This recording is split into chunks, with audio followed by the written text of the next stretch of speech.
मलकवाल के करीब मुडमोड़ के मकाम पर रेलवे क्रॉसिंग पर पाठक न होने से भारी ट्रैफिक को शहर से गुजरना पड़ता है। शहर में अक्सर ट्रैफिक जाम रहती है। तफसील जानते हैं आज उसके नुमाइंदे नसीम अकमल खान से। जी नसीम।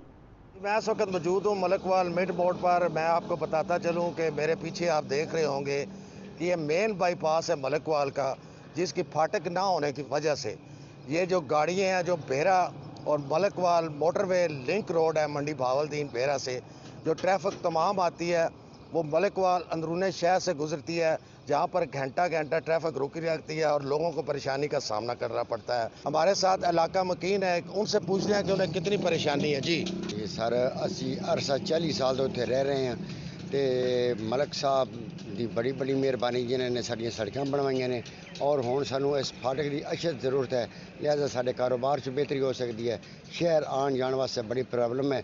साडी डॉक्टर मुख्तार साहब भरत साहब अगे, मलक शोएब साहब अगे और बाजी मरियम अगे अपील है कि साडी ये रेलवे फाटक खोली जाए। फाटक ना होने की वजह से ये साइड से हैवी ट्रैफिक जो लाइन से गुजर रही है, जिसकी वजह से आगे कई दफ़ा कई एक्सीडेंट हो चुके हैं और कई जाने का ज़िया हो चुका है। जी।